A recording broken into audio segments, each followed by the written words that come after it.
আপনি হয়তো বাজারে গিয়ে অনেক মাছ কিনেছেন, কিন্তু এই মাছটা বাজারে পৌঁছানোর আগের গল্পটা কি কখনো দেখেছেন?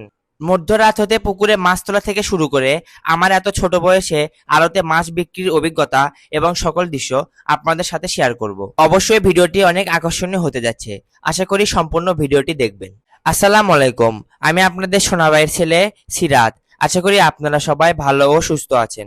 এখন বাজে প্রায় রাত ৩টা।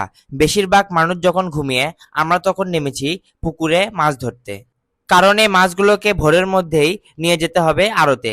এই কারণে আমরা মধ্যরাতে চলে আসলাম পুকুরে মাছ ধরতে। মাছ বিক্রির কাজটা শুধু পুকুরের থেকে আড়তে মাছ নিয়ে গেলেই শেষ নয়, এর পেছনে থাকতে হয় সঠিক সময়, শ্রম ও পরিকল্পনা। বিশেষ করে মাছ বিক্রির সময় কখন এই মাছগুলোকে ধরছি এবং পরিবহন ও কোথায় মাছ বিক্রি করব, এই বিষয়টা খুবই গুরুত্বপূর্ণ। আলহামদুলিল্লাহ আমরা ভালোভাবে এই মাছগুলোকে পুকুর থেকে ধরতে পেরেছি। এখন আমাদের গন্তব্য হচ্ছে মাছের আড়তে। আজকের আড়তটির লোকেশন হলো বগুড়া রানীহাট থেকে ৩-৪ কিলোমিটার পশ্চিমে সাবরুল মাছের আড়তে। প্রায় ১ ঘন্টা পর আমরা পৌঁছে গেলাম এই আড়তে। আমরা আড়তে চলে আসলাম মাছ নিয়ে। আজকে প্রায় 4.5 থেকে 5 মনের মতো মাছ নিয়ে এসেছি। তো অবশ্যই সাথে থাকবেন, আপনাদেরকে পুরো আড়তের দৃশ্য ঘুরে দেখাবো এবং কখন কি হচ্ছে, কিভাবে মাছগুলো বিক্রি হয় দেখাবো। তো আসেন কিরকম দাম পাওয়া যায় আমরা দেখি। আমরা যেহেতু আমাদের পুকুরে আগামী বছরের জন্য মাছ ছেড়ে দেবো, এ কারণে মূলত আজকে আমরা এই তেলাপিয়া মাছগুলো নিয়ে এসেছি। একটু অপেক্ষা করার পরে শুরু হয়ে গেল আড়তে মাছের কিনা বেচা। তো প্রথমে এখানে আমাদের গাড়ির মাছগুলো নামানো হচ্ছিল। এখানে আমরা আজকে অনেকগুলো তেলাপিয়া মাছ নিয়ে এসেছি। তো আমাদের এখানে বর্তমানে দেখছেন যে এই মাছগুলোকে কেনা বেচা শুরু হয়ে গেছে।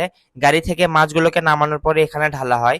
এরপরে মাছের ছোট বড় সাইজ অনুযায়ী ক্যারেটে তোলার পরে এই মাছগুলোকে পাইকারদের মাঝে বিক্রি করা হয়। এখানে বিভিন্ন এলাকা থেকে সবসময় মাছ আনা হয়। এরপরে এখানে অনেক পাইকাররা আসে যারা এখানে এই মাছগুলোকে কিনে থাকে। গাড়ি থেকে এই মাছগুলোকে নামানোর পরে পরিমাপ অনুযায়ী এই মাছগুলোকে বিক্রি করা হয়। এই আড়তের মূল আকর্ষণ হচ্ছে ডাকের মাধ্যমে মাছ বিক্রি। তো আসুন আপনাদেরকে দেখায় কিভাবে ডাকের মাধ্যমে মাছ বিক্রি হয়।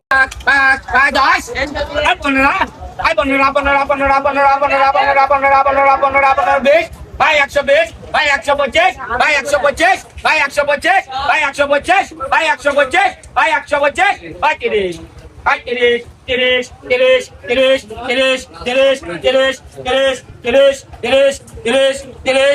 এটি হচ্ছে মূলত ডাক।